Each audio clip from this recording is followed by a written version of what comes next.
Hello, good people. Welcome to AUE3701. Very awesome subject and also very easy. I mean, I had a couple of people this semester that were pretty much on their way to get full marks for this exam. So it really is possible. It has happened. It's not impossible. And it is a really easy module. So we're just going to go through everything, make sure you do it right, and then so you can also aim for that 100. My name is Melitza, and I'm a CA. I qualified as a CA in 2012, and I've been at Edge ever since 2014, when Edge opened, actually. I love doing this, helping you guys achieve your dreams, because that makes me feel good. It's very rewarding to help other people. And yeah, I was at a small firm for a little bit, and I also finished my articles at a big firm, and I worked in the technical department there for a little while, so I know the corporate life. So if you have any questions about that, you're welcome to ask me. Otherwise, shall we get cracking? Okay, so I'm recording this so that there's other people that might want to, view the course online or whatever. So what happens is you don't have to worry about, if you didn't put makeup on or something. The only thing that the people see is the screen and hear my voice speaking through the microphone. So even if you want to ask something, don't worry. It's very unlikely that your voice will carry through into the microphone. So don't be, camera shy or voice recorder thing shy. Okay. Cool. So before we begin, let's just do a little bit of a breakdown as to what this exam looks like. So obviously in the exam course, I think it's next week, we're going to go through a couple of exams. But just to give you a little bit of breakdown so you know what are the most important areas and where we're going to be focusing a lot of our time. We know that they will be asking risks, and they're going to ask risks at two levels, at overall level and at assertion level, okay? So when we get to the risk section, you know that that's quite a big chunk, and generally that's around about 30% of your paper, okay? The other big section in your paper is your tests of control, okay? Which is fab because those are so easy, right? And it depends. If they ask another controls question, in which case they might ask you, for example, weaknesses or recommendations on how to improve a system, those two together are normally between 30 to 40 marks. So depending on how much they ask of each one, they're generally around about that. And you can see that most of the paper is pretty much those sections, controls and risks. Then the other stuff varies, because we know that in the past, like 6 or 8 papers, those come up every single time. So you're quite sure that those are going to come up. The other portion of the paper, that remaining like 30% of the paper, can be broken up into various things. And often it's broken up into a pre-engagement question, possibly linked in with a documentation question. But the documentation question can also be linked in with the materiality question. Now, all of these sections are generally like around about 10 marks each. So like they might not ask all of them, these other little ones, but these are the things that could come up. They could also ask an audit plan or an audit strategy question. Again, these are normally around about 10 marks each. So I think that's pretty much the syllabus. So you know for a fact that they're going to ask overall risks and assertion risks, and you know that they're going to ask test controls and some sort of other question on controls. And then the remaining sections could be a mixture of the remaining topics. Okay. With the documentation, I suppose, there could be a communication question as well. But we're going to go through all of these things. But when we go through them, I think it's nice to know what we're looking for. I like to know, the puzzle that I'm building, like the picture that I'm building before I actually start building it. Because this way, when I say, okay, let's just go through this quickly because we kind of have to, or let's focus a lot on this, then at least you sort of know why and where you really need to concentrate. And like I said, those two big sections cover more than half your paper. So at a minimum where you need to focus, and then the remaining sections, find your strengths. All right, any questions on that? Alrighty. So the first section is just an introduction to auditing. And it talks about, what auditing is and this and that. So we can go through this just quick sticks, because this is something that is actually revision from second year. But nonetheless, we need to one of those sections that we just got to go over. But quickly, why do we have auditors? You guys all know what an auditor is and what they do. What is the purpose of an auditor? To provide an opinion. So that word, opinion. Say it in a funny way so you remember it. That is the purpose of an auditor. So if anyone ever asks you, like, what the hell is this auditor person? Well, we're there to provide an opinion. Yes, there's a little bit more to that definition and everything, but essentially that is our purpose and nothing else. And that becomes important later on when we go through various things. The purpose of the auditor is to provide an opinion. Guys, most of the other stuff is all management's job, not the auditor. All right. So why do we have auditors? Well, because people need to use financial information. So why did auditors come about? Well, because people lied on their financial information. And because of that issue, they decided they needed this little auditor who's, let's say, so you got management this side, you got users this side, and because of this issue of these guys lying for their own benefit, they decided to enter in a little middleman in that process to make sure that these guys don't lie. That's essentially what the auditor's role is. He's that middleman to make sure that what these guys are saying to the users is actually true or fair. Okay, like I said, because of the reason that they used to lie in the past. I mean, think about it. Any rule or any law is there because someone has abused it in the past. Think about, before the New Companies Act came out, before there was even an Auditing Profession Act, all of the stuff, the only reason that it came up was because of all the corporate law amendment reform that happened. You guys hear about all those things, Enron and WorldCom and Parmalat, all those things happened, and then they decided, well, obviously the rules aren't strict enough, people are still abusing it, so let's make them even stricter. Okay, so that's where the sort of auditor comes in. We got two types of audits. A statutory audit, public interest score of a company in the Companies Act tells us whether we need an audit or not. We can also choose to voluntarily be audited. Why? Why would we choose to voluntarily be audited? Well, because we might have other users that need audited financial statements. Like who? Who would want our financials to be audited?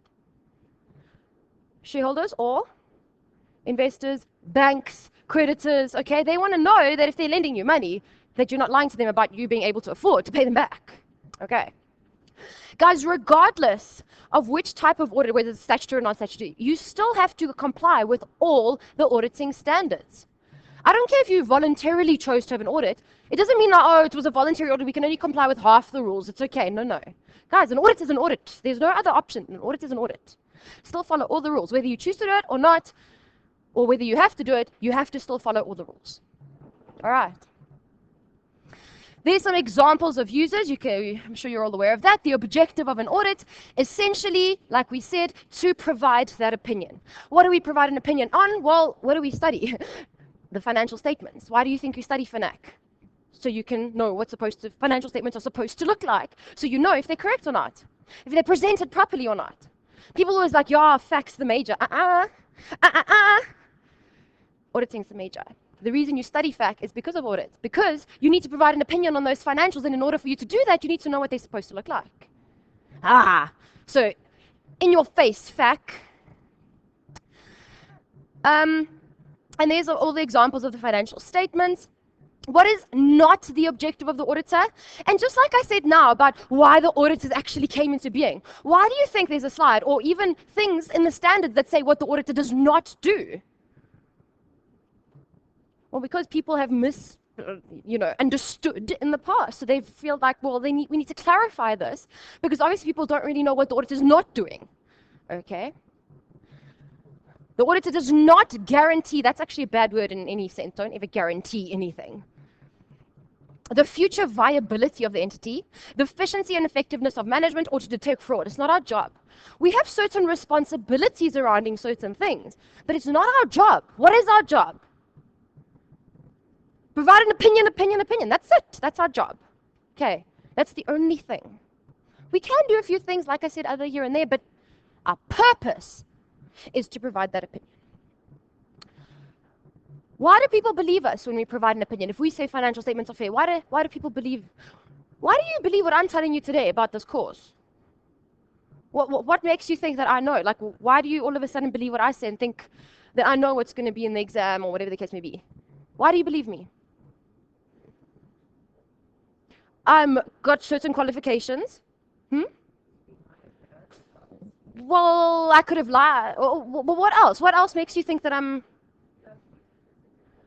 Okay, I'm registered with a professional body. What else? I've got experience. I've done this for a while. It's on my first, as they say, my first rodeo. I know what to expect in the exam, so that's why you believe me, because I've got the experience, because I've got the qualification, because I've not got the knowledge. By the way, when I qualified, I also studied through UNISA part-time while I worked. So for those of you that are doing that, it's totally possible. So I also studied through UNISA, so I know the ins and outs of UNISA as well. And furthermore, I also lecture all the modules in auditing from first year, actually even before first year, from the high certificate or whatever it's called, all the way through to CTA plus board course. So I know the spectrum. Okay, so hence you believe me.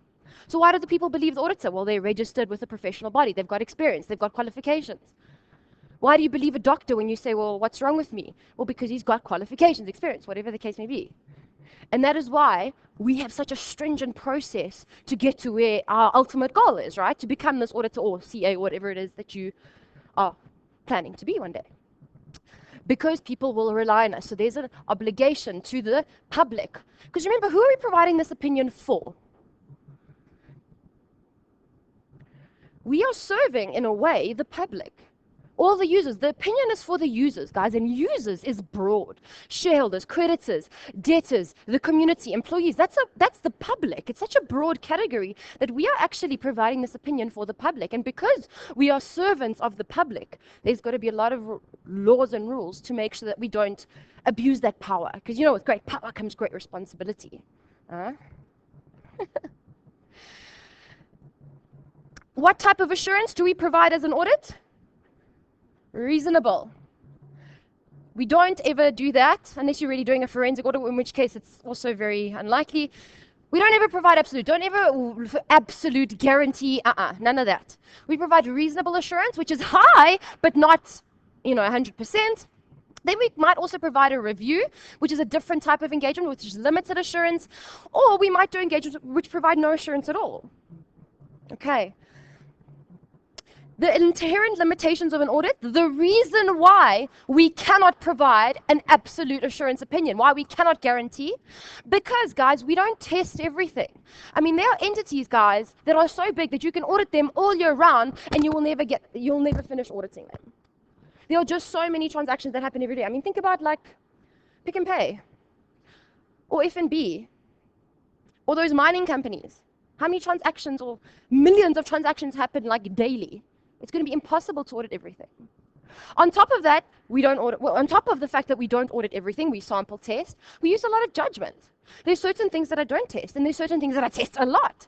But even the things that I do test a lot, I don't test all of. So because of those things, we cannot provide absolute assurance, also mainly because it's kind of impossible, okay? But these are the more, professional reasons why we don't. Okay. What are the elements of an assurance engagement? In order to provide assurance, we need, number one, a three-party relationship, and we spoke about that just now. We have the management that prepares the financials, and we have the users. Those are the original two parties. And because of that, risk of them lying and everything, the auditor came in as the middleman. So then it became a three-party relationship. Management preparing the financials, the auditor providing that opinion, and the users, which is generally the shareholders. Why? Because they are the main users. They're not the only users, but the main users. Then we've got appropriate subject matter. What are we providing an opinion on? And that is the financial statements that we learn how to prepare very beautifully. Suitable criteria. How are those financial statements supposed to be prepared? And in our case, in terms of IFRS. And hence we study IFRS. Why? Because it's the international standards, because most countries in the world adopt IFRS. Okay? And the other countries that use their own different standards, in a lot of the stuff is very similar to IFRS. So once you kind of learned IFRS, you kind of pretty much know most of them anyway, with a few, bits and bobs here and there. I have to be able to get evidence, okay? Like, you can't phone your doctor and say, tell me what's wrong with me. He needs to say, I need to see you. I need to see if you've got, I don't know, spots on your arm, or if you've got a fever, or I don't know, whatever the case, if your urine has got something funny in it, whatever the case may be, they need to get evidence. They need to be able to give you their opinion on what's wrong with you. They need to see you. They need to test you. Maybe do some blood tests, maybe check certain things. In the same way, I can't tell you if the financials are right or not unless I'm able to actually test them and get proof as to whether or not they are fair or not. And once I've done that, I can, fulfill my ultimate goal essentially, which is to provide my opinion, which is my report. But in order to get to that step, I need to go through a few of the other things as well.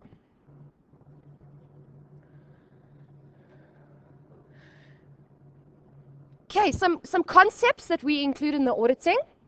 Professional skepticism, I like to call it the big Q. Okay? Always question everything. Just because you question something doesn't mean it's wrong. So if I tell you that this highlighter costs 700 Rand, surely you know that that's not really the normal-ish reasonable price for a highlighter, is it?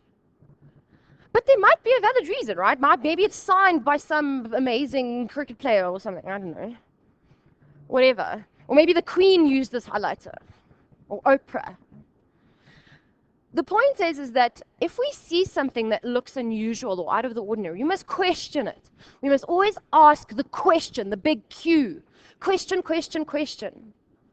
Not necessarily because it's false, but because we need to understand why it's unusual or strange.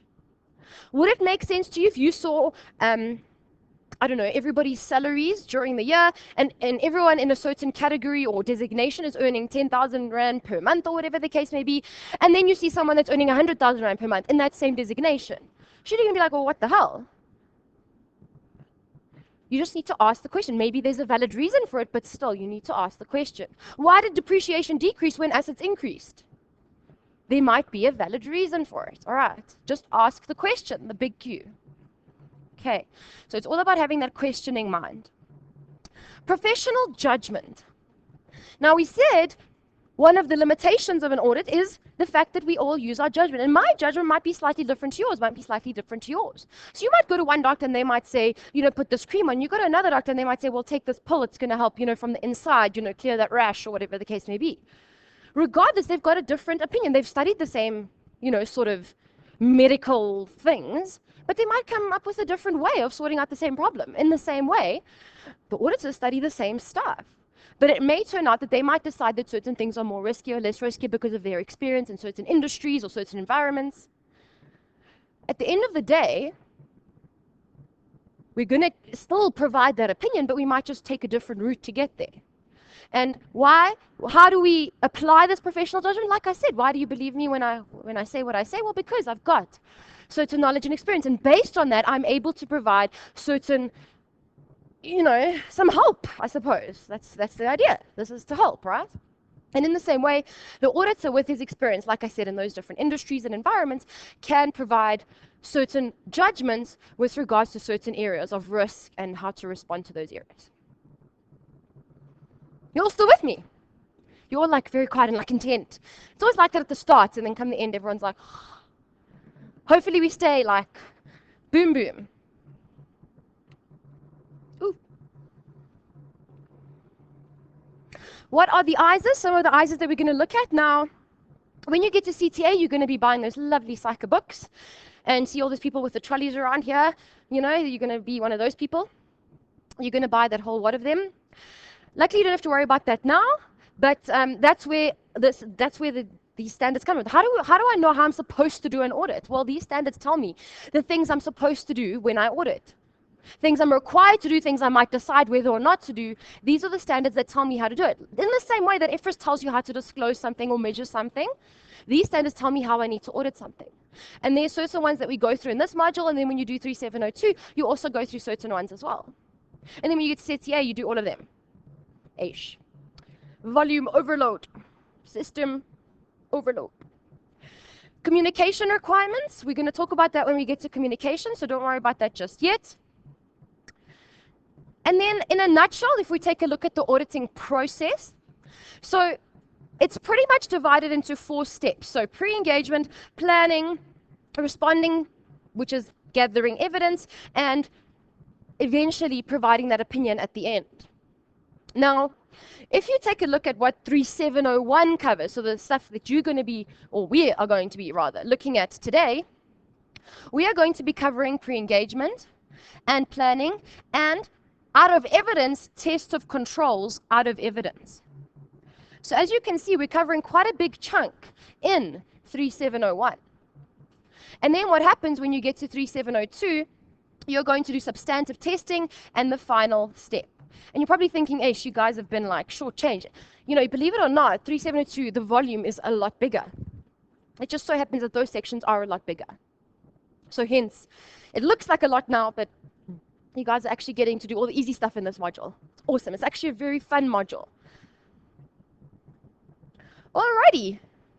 That was our first little area on auditing. Any questions? Okay. So let's jump into it. Like I said, the audit process, the phases, pre-engagement, we're going to do now. And then maybe we'll have a break and then we'll get into planning. Now planning, as you saw, is broken up into many areas. So we're going to go through each area. And then test of controls at the end. And then also the other controls in case they ask us that other weaknesses and recommendations. Remember, that's part of that big chunk. So pre-engagement, what I'm going to try and do is, before we go through each topic, is tell you the way or the types of questions that can come up in each section. Because like I said at the very beginning, I like to know, the puzzle that I'm building before I don't just randomly, take pieces and start building. I need to know is what's the bottom, what's the top, I need to have a picture. So there's very typically two types of questions that can come up from the pre-engagement section. So pre-engagement, I'm going to do a lot of little flowcharty, mabobby thingies to help with as study aids. They're sort of like mind maps, but instead of going, like a spider diagram going out, I go from the top down because of the way I can't like extend the screen to the right. I can only extend down, so hence my mind maps go downwards. All right, but I think it helps. So the two main types of questions you get from pre-engagement are, as I call, the should I question. And the other one is the letter question. Okay, so let's just understand. So what is this should I question? This is when they ask you, discuss the factors that should have been considered before accepting the client, or discuss the factors that ABC Limited should have considered before accepting XYZ as a client.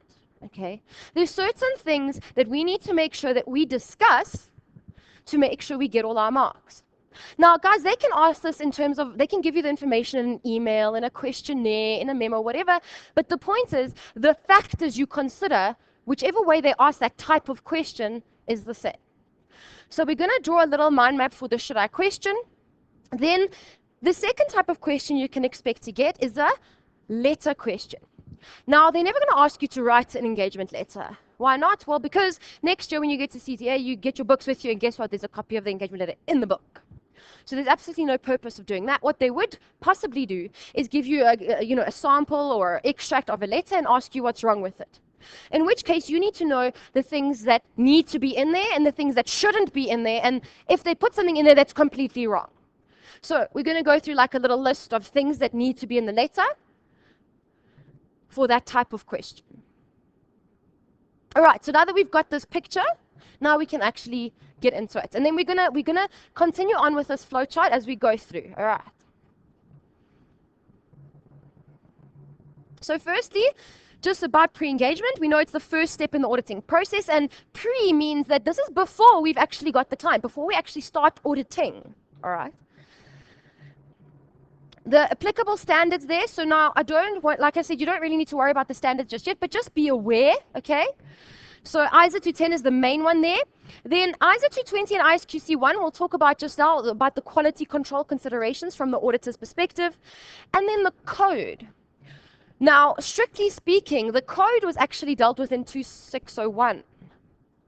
So, yeah, you're not covering it now, but it could come up through a pre-engagement question.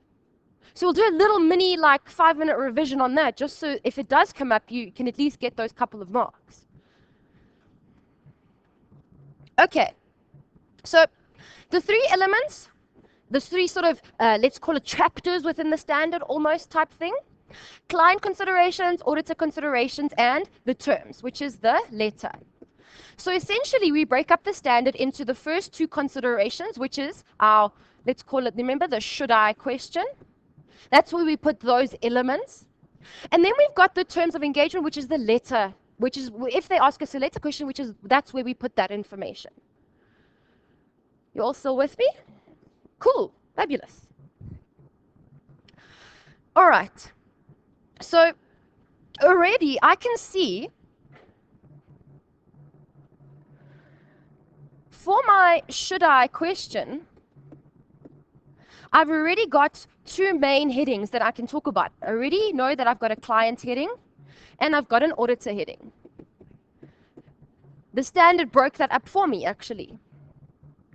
So I already know there's two big areas to discuss in that question. Now, when we go through this flowchart, I'm going to give you everything to discuss. But in a question, guys, they might lead you to focus on a specific area. So maybe only to discuss the client stuff, or maybe only to discuss the auditor stuff.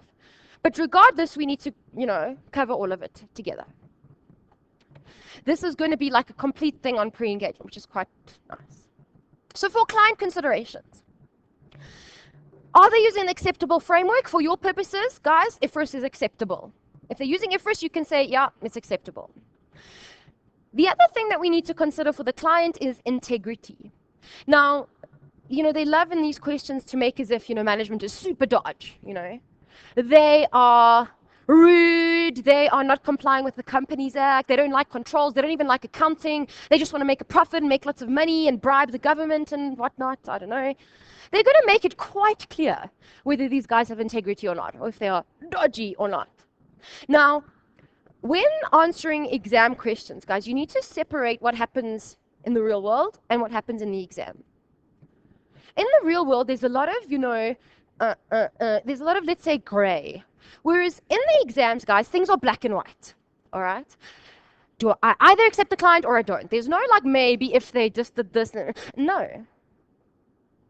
If their client is even slightly a little bit maybe dodgy in the exam, do not accept. You understand? Black and white. So even slightly maybe off, no, sorry.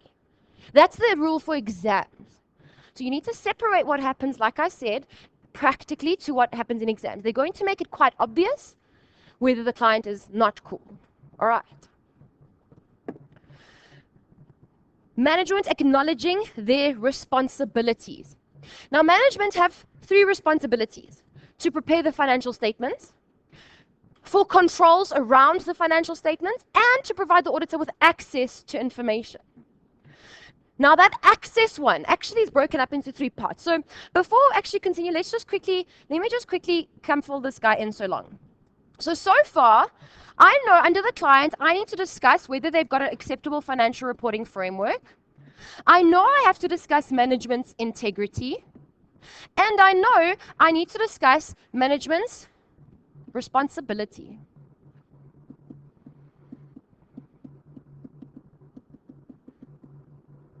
Now, guys, what I need you to understand about this flow chart is that the things I'm writing on this flow chart are headings. What that means, guys, is that some headings will only have 1 point beneath them, or 2, and some headings, guys, will have many points beneath them. Like you can't let's say we put integrity as a heading. Please don't just say management don't have integrity. You could possibly be losing out on like 8, 10 marks. Management don't have integrity because of the following. Tell me why you think management don't have integrity. Well, they're not complying with laws, and this, and this, and this. And this is all your proof as to why you don't think they have integrity. Is management willing to, accept their responsibility? Well, what are the things that they're responsible for? So we can even have little mini subheadings underneath that. Those mini subheadings are responsibility to prepare the AFs, for controls around those AFs, and responsibility to provide the auditor with access to information. Access, guys, they have to provide us access in 3 areas. Anything that management believes is relevant, anything that the auditor believes is relevant, and access to all persons within the entity.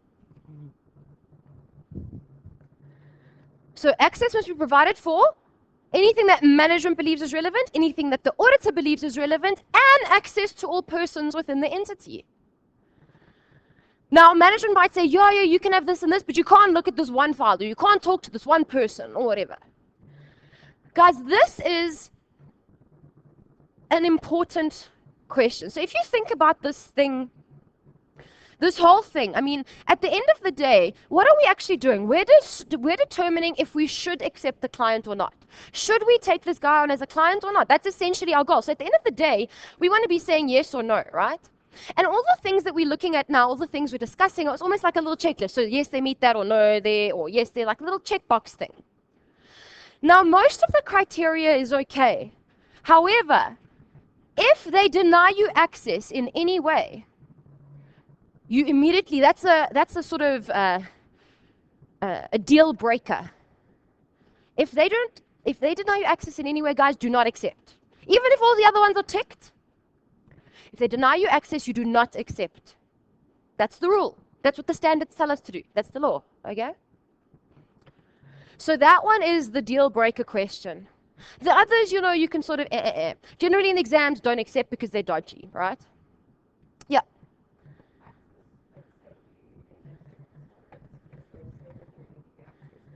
Yes.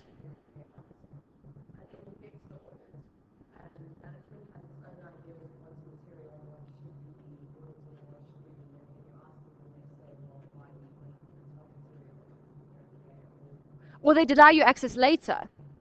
So it's a difference. So if they deny you access here, you don't accept. However, if you've accepted, you then have certain other responsibilities. So come audit reporting time, you're not going to provide them a perfectly clean, happy opinion. Because at that point, you can't be like, okay, cool, cheers, you've already signed a contract with them. At that point, you've got different things happen if they later deny you access. But if they deny you access now, cool, cheers, thanks, don't call me, I won't call you either, type thing. So then there's different implications. But once you've signed that contract, you can't just be like, cool, cheers. Okay, you've got to then do certain things. Other things get affected, like your opinion. Okay, so remember, this is still pre-engagement. So we're deciding whether to accept the client or not. We haven't started working on them yet. We're still deciding if we're going to do the audit for them or not. So at this point, we can say no thanks. All right. So that's the stuff we discuss under the client. Now, there's a couple of things we discuss under the auditor. This is everything I'm going to write on here, guys, is included in the slides as well, but I find it nicer to discuss it from the little mind map bob thing. So under the auditor, we need to consider 3 things as well: competence, capabilities, and ethics.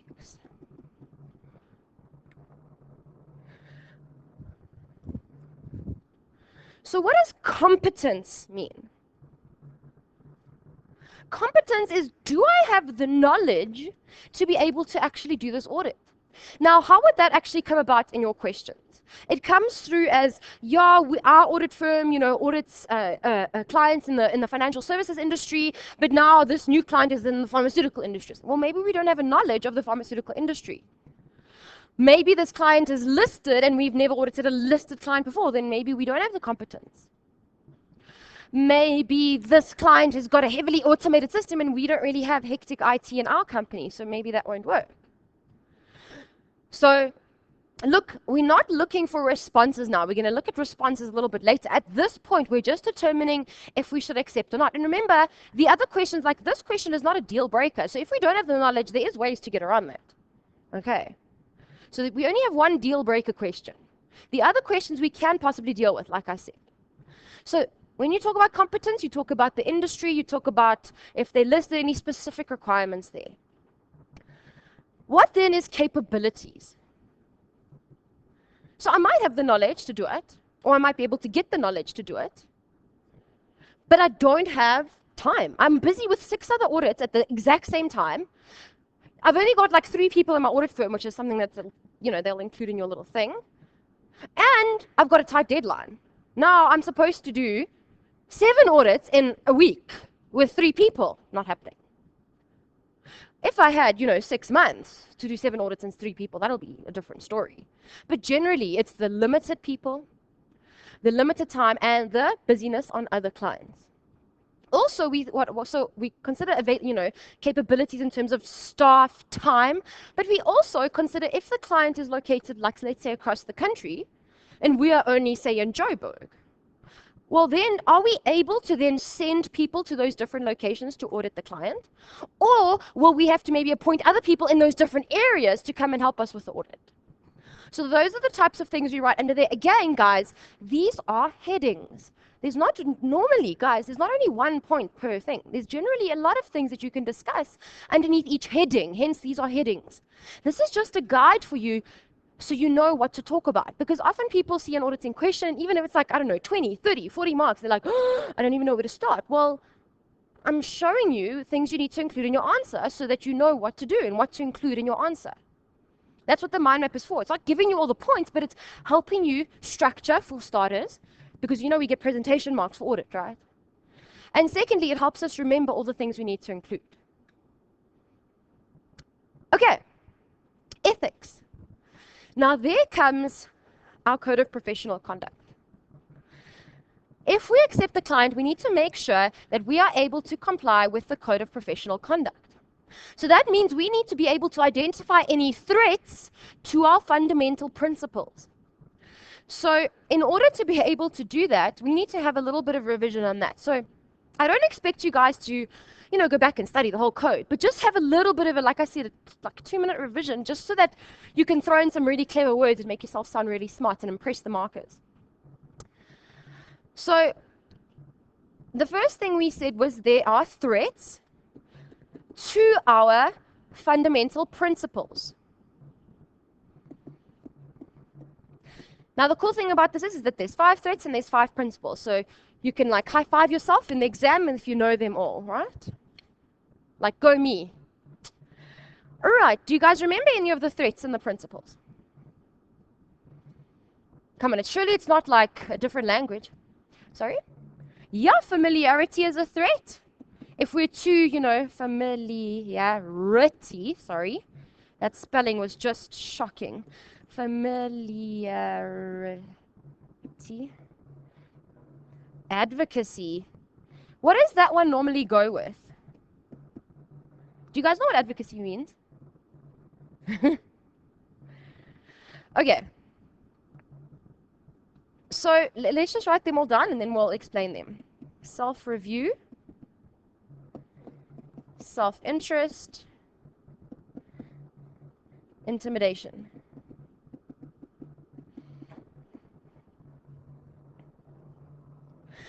Okay, so familiarity, we said, you either because of a long association with someone, or they've become friends, or they've known each other for a long time.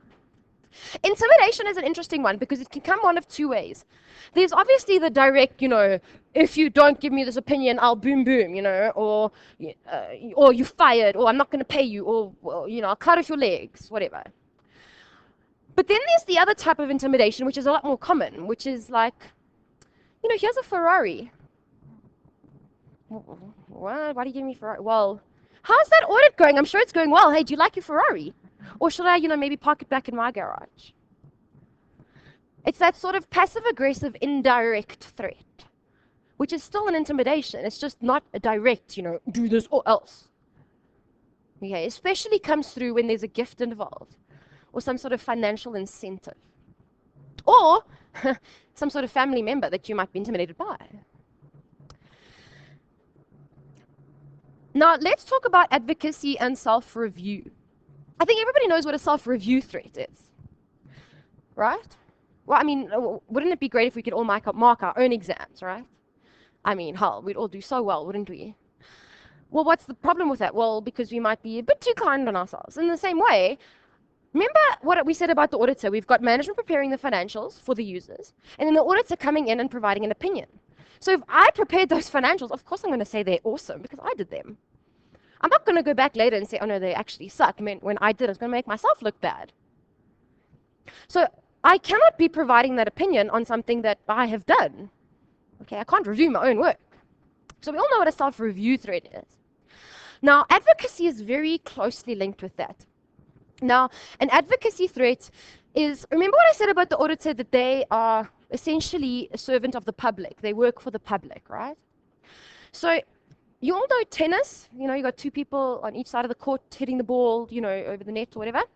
So if we picture the auditor on one side of the net, working for the public, And then on the other side of the court, we have management that, someone that works for management or works for the client. I cannot play, essentially what advocacy means is I cannot play on both sides of the tennis court at the same time. It's impossible, right? Unless you run really fast. And that wouldn't be any fun. You just tire yourself out a lot. I cannot work for the public and work for management at the same time. Meaning that anything that management is supposed to be doing, I cannot be doing that. Can't work for the public and management at the same time. So often, actually always, whenever you have a self-review threat, can you see that you will also have an advocacy threat? Because anything you do in the preparation of the financials will also be, which is management's job, it's actually also going to be an advocacy threat because it's you working for management in that way. Do you see that? However, so every time you have a self-review threat, it's also advocacy. But not every advocacy threat is a self-review threat. What does that mean? It means that I might do work for management that's not got anything to do with the financials. I might help them appoint a new payroll director or something. It's got nothing to do with the financials. But I'm working for management. I'm fulfilling an HR function for them.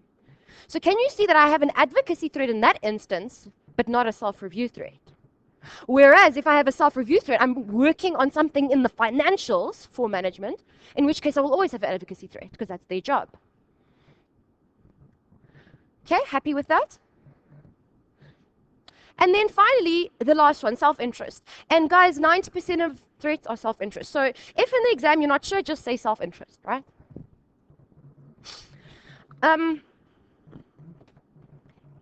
What I also want to do is that for two reasons. Why would I do that? What does that mean if someone puts a bracket around that S? It could be one or more than one, and guys, 99% of the time it's more than one. And another reason that I do that is because an S is like a 5, and that helps you remember that there's 5 of each. I know it's cute, eh? We've got to find the little things when we, dealing with audit, right? So yeah, so the 5 and generally there's more than one. Okay, so now we've got the threats. Now we need to know the principles. Do you guys remember the principles? Because if you want to get the mark, we have to write the full sentence, otherwise it's not going to happen, right? Can't have been that long ago. Should we play hangman?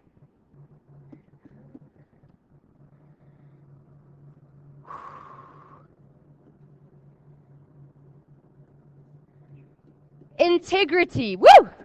What does integrity mean? It means honesty. Anything that could possibly be incorrect information you're being associated with. Like me saying I'm a CA when I'm not, or me saying I'm a medical doctor, or a mechanic. Yeah, or that I cook really well. Sorry for you if you believe that. Yeah, I don't cook or bake. Don't ever ask me to do that for you. And I also can't draw. You'll notice with my little pictures eventually. Anyway, the big one, objectivity. Now, a lot of people say independence. Yes, guys, that's part of objectivity. If you want to use the correct terminology, you're going to use the word objectivity. And again, this is one, like self-interest, 90% of the time, you're going to be using those. Or rather, it's going to be one of the threats you write and one of the principles, right? Because there's normally more than one, right? Confidentiality. I think that one's quite obvious. We cannot share information, nor can we use that information for personal gain. Personal gain, guys, includes the definition of related parties. And I'm sure you all know what that means. Yeah? Good. Professional. Sorry? No. Competence and due care.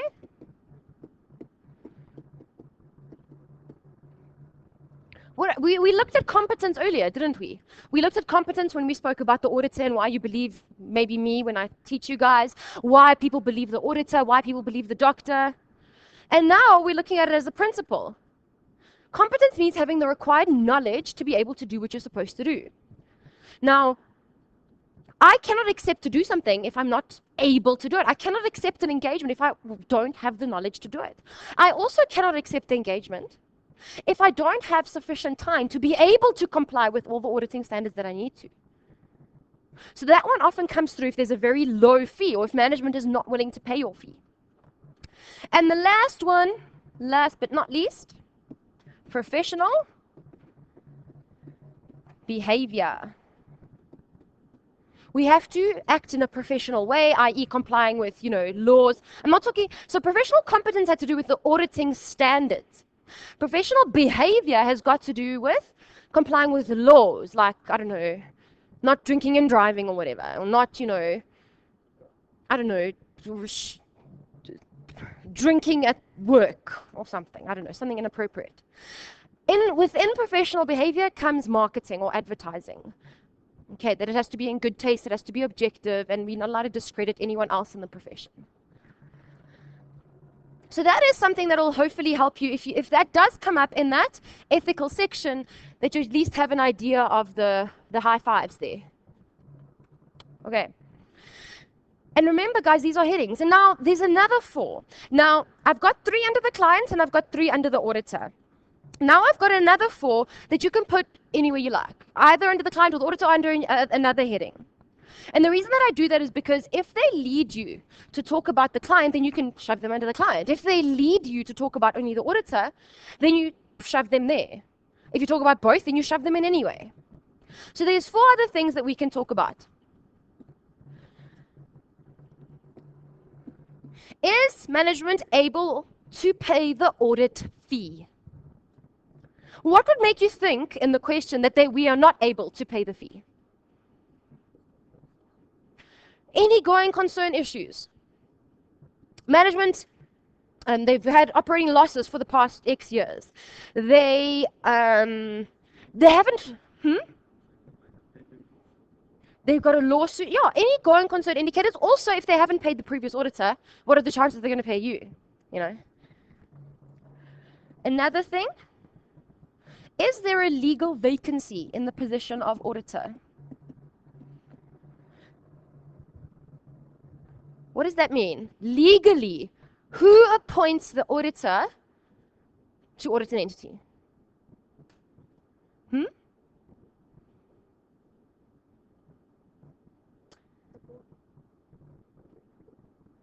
Companies Act 1601. The shareholders. Now, a lot of people say audit committee, and I can understand why, because the audit committee, guys, plays a very big role with the auditor. They do all the background work, make sure that they're complying with all the ethical requirements, blah, blah, blah. But officially / legally, who actually appoints the auditors are the shareholders at the AGM. The audit committee, like I said, will do all the work. The shareholders just kind of give that final stamp of approval and, So audit committee does most of the work, but officially, legally, guys, the shareholders appoint the auditor. So if they say to you in the question, your management has just decided to remove the other one and, they've appointed you. No, it doesn't work that way. Okay. So if they haven't officially removed the previous auditor and officially appointed you, then there's no vacancy. You're not legally the auditor. Okay. Another one, previous auditor. Now, ISO 210, which is the standard for pre-engagement, says we are required to contact the previous auditor, in which case management has to actually give us access to do this, by the way, to determine if there's any professional reason not to accept the engagement. It's almost like a courtesy thing. It's like a respect to colleagues type of thing. Did you know, is there anything that I should be aware of, continuing on with this client, whatever. Or maybe you phone them and they're like, no, we didn't even know we were removed. Well, then maybe there's not a legal vacancy. Maybe these guys don't have integrity because they're not letting you know what the hell's going on. So a lot of this actually leads into others. So we are required to contact the previous auditor to determine if there's any reason not to accept. And then the last point we can include here is management willing to accept the terms of engagement by signing the engagement letter? Now, guys, if management don't have integrity, if they, sort of limiting the auditor in certain ways, it's very unlikely that they're going to sign the engagement letter. All right. So what I've done there is, if you take a look, at a at what we've covered so far in this should I question, we've got 3 headings to discuss under the client. Remember, they're headings, and there could be numerous points under there. Under the auditor, plus another 4. So that's 10 sort of, at least, if you at a minimum, including 1 point underneath each, that's at least 10 different things to discuss. Okay, so that little mind map, so the 3 for the client, 3 for the auditor, 4 external, else, these other ones, it's a really nice thing for a pre-engagement question, for a should I question.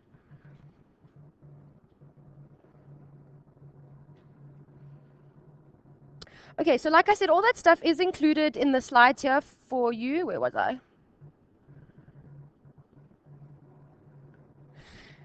Just one other thing with the competence and capability of the auditor. Remember, those are the 2 headings under the 2 of the headings under the auditor.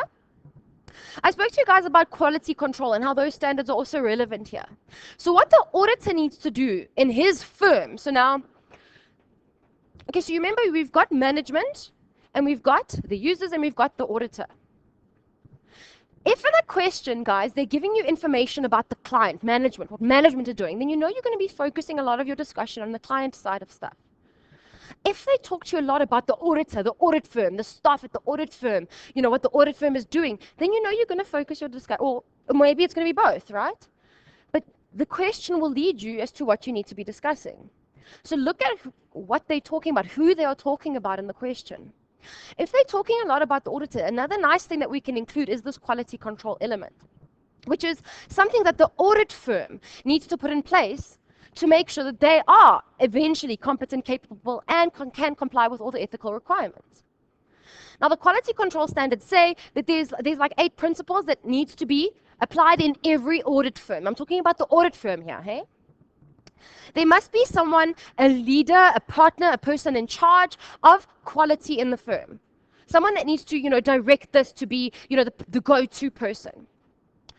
They need to make sure that ethical requirements are met. So if I need to allocate people to an audit, to do it on a team, I need to make sure that there's no threat to objectivity, to integrity when I assign those people. Because objectivity is such an important one, they mention it as a separate principle as independence. So I need to make sure you comply with ethical principles, plus I need to make sure you're independent, which is the same thing if you think about it. But they think it's that important. When we accept a new client, which is what we're talking about now, right? Should I accept a new client or not? That is something that they need to have procedures over. Maybe a checklist, maybe a questionnaire in terms of which types of clients do we accept and which ones do we not. Often what we did in practice, we had this checklist thing, and everything that the client did or didn't do, they got certain points for. And if the clients reach a certain level of points, you can accept them, and if they don't, then you don't accept them. If they meet certain, ticks or whatever. Remember that that rule about the deal breaker, hey? That one is kind of all or nothing, hey? The access one. The rest, like I said, you can sort of, in a way, allocate points or whatever the case may be, and to determine if you're going to accept a client or not. Engagement teams, making sure I've got the right level of knowledge on each team. Consultation, if we have any issues, who can we talk to get additional information on, especially when there's areas with a lot of professional judgment. Having someone review the work independently, an engagement quality control reviewer. And if you think about that, that one's actually an interesting one because it's a safeguard in terms of our threats to our fundamental principles, isn't it? And then monitoring. That leader, who we said just now was supposed to be responsible for the audit firm and all these processes, needs to make sure that that is followed up, and if there's any, people not following it, that then certain sanctions are put in place or disciplinary measures. So that's just from the audit firm's perspective. So if they mention anything about quality control, you know it's about the auditor. All right. Establishing the terms. Remember, this is the step 3. This is now our new type of question, which is a letter question. Remember, we said that we spoke about the should I question. We completed it with our 10 things to discuss. Now we're going to look at the letter. And we said we're looking for things that need to be in the letter so we know what to look out for in a letter or what's wrong with a particular letter that they have given us. What is this letter? Remember, one of the concepts in that we put there is management willing to sign the engagement letter to accept the terms of engagement? That was sort of where we ended our last sort of phase almost. And now we actually get to the letter. So what actually is this letter? It's literally, guys, it's a contract between two parties. It's a contract between management and the auditor. What does the contract say? Well, the contract says what is management supposed to do, and the contract also says what the auditor is supposed to do. And they both sign to agree, this is what I'm going to do. That's what this engagement letter is. It's a contract between the two parties.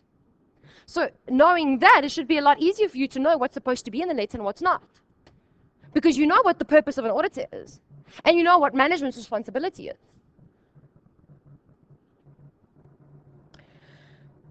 The objective of an audit, we know that all important word. Okay, so these are the checklist items in our letter. Management's responsibility. Who remembers? We just did it now. What is management's responsibility? To prepare the financials, controls over the financials, and to provide the auditor with access to information in 3 areas.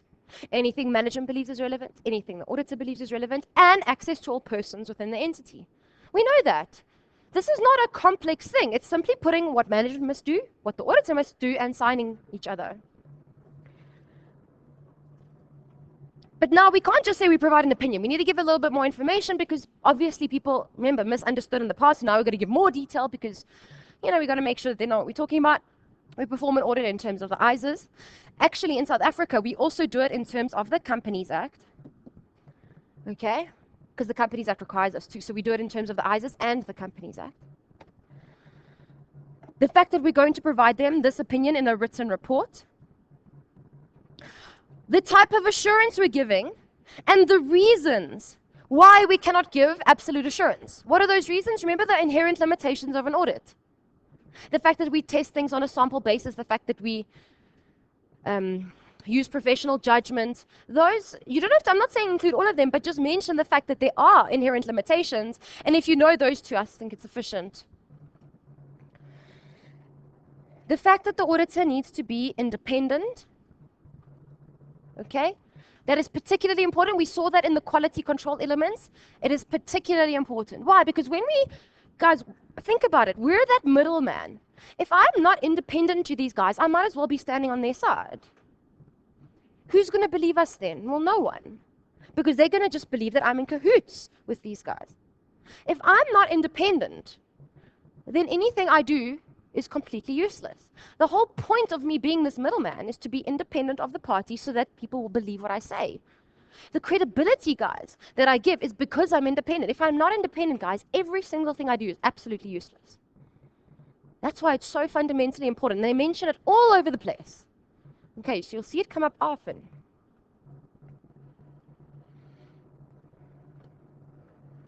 Now, this is still stuff for our checklist, okay? Second slide. The fact that we have a responsibility to report irregularities. Now, this is an interesting one because we know in terms of the code, we have to maintain confidentiality. But we also know that in certain instances, confidentiality can be breached. In which case, if I breach the confidentiality, I'm not actually breaching the code. So when am I allowed to disclose information? Well, if the client permits me to do so, or if there's a law that says I have to, or if I'm in a court of law and people say you must tell the truth and then I have to. You already have a choice. So what am I doing in this letter? Management is going to be like, well, you weren't supposed to tell Urba anything. No, but I actually have there's a law that says I have to report it if I find it. So what am I doing? In the contract, right up front, I'm saying, guys, I will keep confidentiality, but please note, if I do find an RI, I will be reporting it to Urba. Why am I doing that? To protect myself legally in terms of this contract. Think about it. Remember, this is actually a contract, so they might sue you in terms of breach of contract. In order to protect yourself legally, even though it's the right thing to do, you need to put it in the contract. It's just like a clause, like it's a standard thing in every contract, right? Okay, so we're letting them know that should we find an RI, we will be reporting it to Urba. And this is an interesting one because this is the one that's normally not in the letter that they've given you. So how do we actually answer a letter question? If they give us a letter, we first go through the letter to see everything that's blatantly wrong. Like they'll say something like, yeah, we give absolute assurance and, we perform our audit in terms of IFRS instead of the ISAs or something stupid. And then they don't even mention this one. When you've done going through the letter, at the end you're going to say, well, they didn't actually include the following things that should be included in there. For example, our responsibility to report RIs. And it's a harder one because it's not there. It's not blatantly wrong in the letter. So it's harder to think of it, and remember because it's not there to begin with. But like I said, this is one that normally they don't put in there. So you've got to know that it's supposed to be there. The fact that we will request written representations from management, it's just part of their responsibility. It's part of the evidence we obtain. Our responsibilities regarding controls. Now, we're going to go through responses later and when we test controls and when we perform substantive procedures. But management might think that it is our job to provide a report on controls. It's not our job. What is our job? To provide an opinion. Full stop, the end. We might decide to do control testing, and after that, we again might decide to give them a separate report. This may or may not happen. This is not an obligation. Okay. So if that is the case, we will say that we might test the controls. We might give you a report then. This is not our job, right? Our job is to provide an opinion. We might give this extra report if we decide to test controls. That's all we're saying there. Our name, obviously. And please, guys, this name has to be of the designated auditor, so the audit partner in charge, not the, trainee accountant or something. And then obviously, guys, management must sign, right? It's a contract between two parties. They must both sign. Often, the auditor just gives it to the client to sign. Why? Because it's on the auditor's letterhead, so that is, in a way, the auditor's signature, because it's on their letterhead. That's their signature. But essentially, guys, if you think of any contract, it's signed by two parties, right? Like a normal sort of contract. Now, those are the mandatory things that have to be in the letter. Okay? There is some optional things. So if you've gone through all those mandatory things and you find you still need a couple of marks, then include these. But please don't put these first, right? Because they are not going to be the first things on the mark plan. These are additional, mark boosters, as I like to call them. They're not our core marks, but they're just boosters if we need the extra marks. Guys, if this question is for 10 marks and you've already discussed 10 points, don't talk about these. Whereas if it's 20 marks, then you're obviously going to need to, boost your marks a little by talking about these additional things. If we're going to involve other parties, if we're going to do other services, any sort of admin things, times, deadlines, whatever the case may be. Okay, these are boosters, hey, not core marks.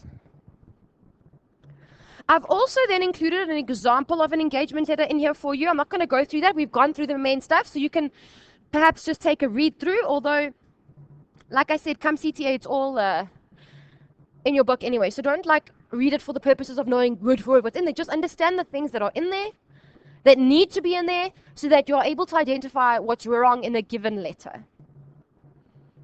Yes? It shouldn't be in the letter, actually. If they do put fees in, now you've got to consider the code of professional conduct, actually. Because if they say something like, the audit's going to cost you, I don't know, $5,000, boom. What happens if you find additional risks as you go along, need to perform additional procedures? You cannot quote a fixed fee. That's actually prohibited. Which principle do you think it would affect if we mention the fees? Or if we restrict our fees? So number one,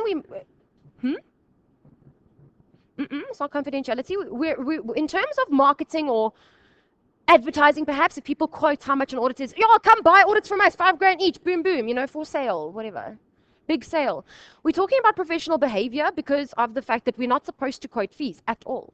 What can we say about fees? We can say that fees are based on an hourly rate per level of employee. So depending on how many hours the first year trainee spends, the second year trainee, the third year trainee, the manager, whatever spend, that is how we will charge you. So you can quote the basis that the fees are charged on, but you cannot actually say, well, this is how much it's going to be. That's a completely separate discussion that you have with the audit committee and things like that. But what you can say in the letter is you can say our fees will be based on the hours required to be spent per level of person within the team. But this is subject to change if we find additional risks that we weren't aware of to begin with. If things come up, we're going to have to do more work. It's the way it works. You know how you prepare your own even personal budget and you never ever actually stick to it because every month something happens I don't know, your tire bursts or something happens in your house, and it's one of those things. Things happen. Same thing in an audit. You cannot have a fixed, budget because things change. So it affects your professional behavior for one, and secondly, it can affect your professional competence. Now, it's a little bit of an indirect way to professional competence, but if you're charging a fixed fee, in this context, money is time, time is money, right? How much money I'm getting depends on how many hours I've actually been allocated, if you think about it. So if I've got a fixed fee, I've got a fixed number of hours to actually do this audit. If I'm limiting the time I have to do this audit, I'm actually limiting the ability of myself to comply with all the auditing standards. So hence my competence will also be threatened. So that was a very detailed answer to your question, I think. But essentially, you cannot quote a direct amount of a fee. All you can quote is the basis on which fees are charged, which is an hourly rate, on an hourly basis multiplied by a rate that's dependent on the level of the person involved on the team. That's the only thing you can actually include in there. And that's pre-engagement. It's more common for you to get a should I question because it's a little bit more, discussion and application. The letter question is more something you'll get in second year. However, it can come up. I had in my second board exam, I had a letter question. Okay, so it can happen. What they could also do is they might give you a letter and ask you a should I question on it. Okay, don't get confused.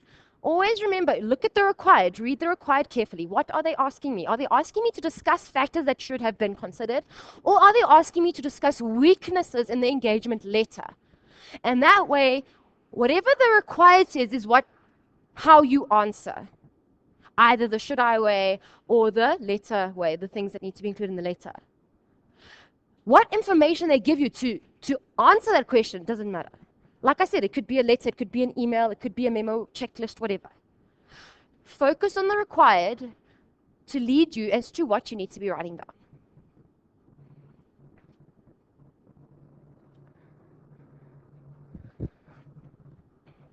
Alrighty. Any more questions? All right, let's just start off with the introduction to planning, and then we'll have a break. Okay. So this first section is just a little mini section on the introduction to planning, and then a few small sections on documentation and communication. Remember we said that those are some of the small questions that might come up here and there. And if they do come up, guys, it's like 4 marks or 7 marks in the exam or whatever. But get them, they're so easy. Like, let's get those 4 marks, 7 marks. Because the more times we add 4 and 7, we eventually could get to 100, right? So let's get those easy marks. They really are easy. So a little bit of background. Remember, we now assuming that we've considered the client and we're happy, we've considered the auditor, we're happy, and we've signed the letter, right? Phase 1 complete. It's like we've passed a level in like a game or something, I don't know. Now we're in phase 2, level 2, whatever. Planning. Why do we plan? Well, okay, the advantages on the next slide. Remember what we said when you looked at the auditing process, there was a lot of elements to planning. There was understanding, there was risk assessment, there was responses, audit strategy, audit plan.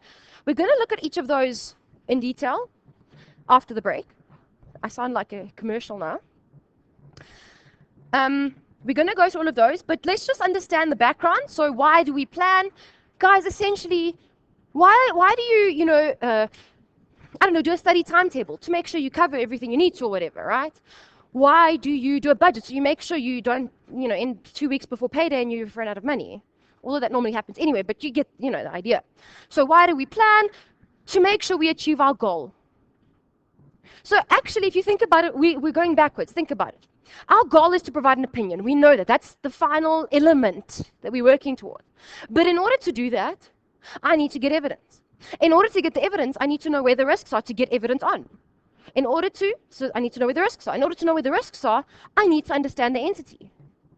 This is all part of planning. So every single step we take in auditing is there to help us achieve our final goal, which is essentially, guys, to provide that opinion.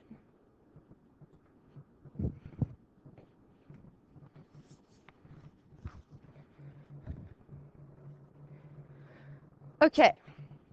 These are the standards for planning. Like I said, we're just going to go through the small sections now, the documentation and the communication. All still with me? Coolness. So firstly, documentation. How is the question going to come up? So like I said, I like to talk about how a question can come through so that you know the puzzle you're building. So documentation, they're going to give you I don't know, a working paper on whatever. Hey, it could be a working paper on another question. So they, you know how in the exams they say this part of the question is relevant for required 1 and 2, for example. So it'll be part of another one. But essentially, what we're looking for there is we're looking for the working paper. We're looking at the little header on that working paper. I don't know, do you guys, are any of you guys doing your articles at the moment? So whether your file is a manual or electronic, every single little header has, you know, client name, like year, whatever, whatever. That's part of the standard. Those things have to be there because the standard says so. Okay. So we're focusing not what's actually too much in the document, but actually what's in the header, most of it. So if they ask you to discuss whether the working paper is appropriate in terms of audit documentation, you should be thinking about that header. Don't just leave that out and jump to the information because you're missing out, all right? First, look at the header. So if you see that word documentation, I want you guys to jump to the header. When I say header, I'm talking about that thing at the top of the working paper, all right? Because that's where like 4 out of the 5 marks come from, okay? Why do we document? For those of you that do articles, you know the little saying, if it's not documented, it's not done. Yeah. Why? Because come Urba's going to walk through the door. They're going to be like, you know, come in with their suitcase and, you know, all official looking, and be like, I want to see your file. Give it to me. On a surprise basis, hey? So look, this file can be an actual file or it can be on a memory stick, whatever. It doesn't matter if it's printed or not. But they're going to take it and they're going to go, cool, see you in a few weeks. He's not going to stand there and talk to you to see if you did everything you're supposed to. If it's not in that on that memory stick or in that actual file, you get a little cross. You know how they do the inspections? They actually have like a little checklist. You know I was talking to you earlier about, you know, little checklists and points and whatever? They also have a point system. It's like an exam, and if they get below a certain amount of points, they fail the review, the inspection. So in order for you to be ready for URBA, you need to make sure you document the hell out of absolutely freaking everything. So that's kind of the answer, you know. So when they say what must we document, it's like an umbrella. It catches absolutely everything. Okay. And I also call it the umbrella standard because what you'll see is as we go through the various standards, there'll be a sentence on documentation in every single standard. You must document this. Oh, and you must document this. Oh, and you must document this. So I call it the umbrella standard because it actually filters through to all of them. Okay. What must we document? What we did, why we did it, how we did it, what the result was, what our conclusion was. Okay? Now, let's just look at that header. So this is quite important, this little element here. What do we need in that header? The name of the client, the year end. The name of the preparer, the date prepared. The name of the reviewer, the date reviewed. Then the stuff I just mentioned about what you did, why you did it. On top of that, you can also add in that the working paper should be referenced. And any information in the working paper that, you know, comes from a different source must also be cross-referenced. Also, just a general thing about documentation, you know, like I said, the kind of easy answer is everything. The documentation must pass the experienced auditor test. Do you guys know what that test is? It means that if an experienced auditor or someone that's got the same sort of level of knowledge or whatever as you is able to take that working paper and be able to redo exactly what you've done, so test the exact same, I don't know, invoices that you've tested, get the same answer as you, and understand exactly why they're doing it just based on that working paper. So when you think about something like, you know, what invoices did you test, you can't just say, yeah, I tested 3 invoices. Okay, which 3? What on those 3 invoices did you test? Why? Because I need to be able to go and redo what you did. I literally need to be able to redo exactly what you did. Number 1, understand why you're doing it. Number 2, be able to redo it, so find those exact 3 invoices in those files and redo exactly what you did and come to the same answer as you. That's how much you need to document. So they often say to us in my audit firm, they said, you know, that document, that working paper is actually a standalone piece of evidence in a court of law. So that thing, pretty much, you need to imagine that it's a standalone document. There's got to be enough information on that one document to stand alone. Okay, so it's a lot of documentation. So your header stuff is your name of the client, the year end, preparer, reviewer, and dates prepared and reviewed, and then the additional things like I just explained.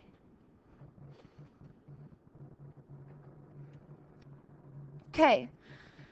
It's just admin, don't worry about that. But you got to keep records for 7 years. Hey, so you know how you have a year-end date and you've got a retention date? It's 7 years per the Companies Act. The ISA say 5 years, but because our country-specific law is stricter, we have to follow the stricter rule, which is 7 years. All right. Then, with regards to communication, there's actually 2 standards on communication. The first one is communication with those charged with governance, which is essentially the audit committee or the board if there's no audit committee. And the other one is communicating deficiencies in internal control, which is the main one. So just this first one, quickly, communicating with those charged with governance. So in terms of if there is an audit committee, we report essentially to the audit committee. Why? Because they manage us, they tell us what we can do, what we can't do, approve all our fees, our services, whatever the case may be. So if there's an audit committee, we need to make sure we communicate with them on a regular basis in writing, make sure they can communicate with us. If there's no audit committee, the same thing with the board. So all this standard is saying is that if there's anything significant that comes up, we need to talk to the audit committee about it. And they're just formalizing it and saying everything that we do communicate with them must be in writing. So that's pretty much all the standard really says. Okay? Then, communicating deficiencies in internal control. Okay, this is the one where I said that other little question can come about. They might give you a little report. So remember what I said, our purpose is to provide that opinion. So if you picture, at the end of the day, all we're doing after all that work is we're giving management that one piece of paper. There you go. After months and months of work, that's all we really give them. So what we could do, what we might do, is provide them a second piece. So 2 for the price of 1. Well, not really, but you know what I mean. We can give them 2 pieces of paper after all that hard work instead of just 1. So it's something extra, right? And believe it or not, management actually prefer that one because it actually helps them improve their business rather than, the audits which they have to do because they have to and they don't really want to. So this is an additional report that we may or might do. It's not an obligation, okay? Remember what I said, we provide an opinion. This is an optional thing that we might do. What is this? What are we communicating in this report? We are communicating significant deficiencies in internal control. Well, let's understand what that is. What is a deficiency? What is the purpose of a control, for starters? Yes, so remember what we said about management. Their job is to prepare financials and to provide internal controls over the financials. And the purpose of those controls is to prevent, detect, and correct misstatements so that the financial statements, which is the output, which is what you said, is valid, accurate, and complete, right? That's actually the purpose of a control. So what then is a deficiency? Well, a control does not do that properly or does not work and fulfill its, objective. But what the hell then is a significant deficiency? They actually, in one of the exams, asked for the definition of this thing, hey? If it could result, if the control deficiency could result in a material misstatement in the financials. That's one of the main things we look at to determine if it is significant. There are some examples there on this side of things that would make a deficiency significant. The main thing being is if it could result or end up being a material misstatement in the financials. Because remember, guys, if a control doesn't work, it doesn't necessarily mean there's a misstatement in the AFS. What we're looking at is could it potentially cause a misstatement in the AFS that's material, right? Because that's actually what our opinion is based on. So if it could, then we're saying, oh, it's significant. Why? Because it affects our ultimate actual proper goal that we're here for.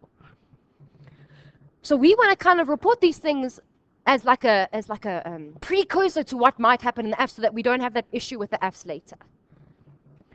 So what do we report? Significant deficiencies. How do we do it?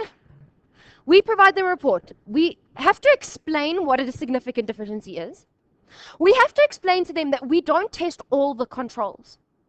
Let's understand this. If we look at this room and every single chair in this room is a different control in the entity. As auditor, I might only test some of the controls. So I might test this one and be like, "Ooh, that's pretty comfy," and I might test this one. So out of the, I don't know, 100, I test a couple. So when I'm providing this report, I have to state, I have not tested all the controls. I have only tested 2 or 10 out of the however many controls you have. Which means that the deficiencies that I provide for you here is not a complete list.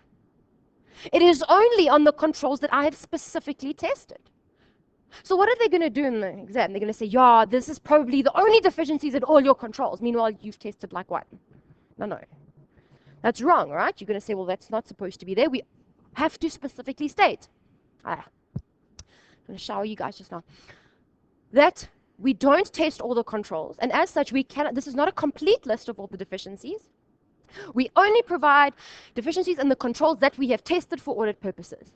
All right, so we have to protect ourselves legally again. Why? Because if they later find a deficiency somewhere else, well, we didn't test it. Oh, no, but then you said in your letter that you said everything else was fine. No. So it's about legal protection. All right, so that's the main thing that has to be in there. And on top of that, we can't just say, well, this is wrong, this is wrong. How is that helpful? Well, what could I do to improve it? Give me a recommendation. All right. Why do you think they could ask you for weaknesses and recommendations in a control system? What 2602 was all about, and what they could still ask you. Remember, they could ask you tests of controls and weaknesses and recommendations, remember?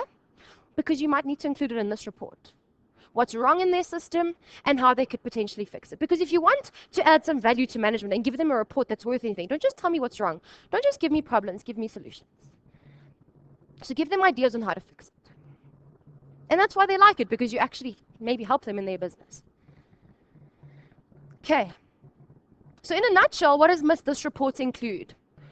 The definition of a significant deficiency, the fact that we've identified these ones, and what the effect is and how they can actually improve on them.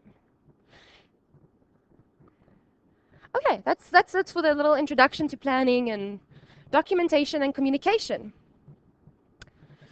Questions before we pause?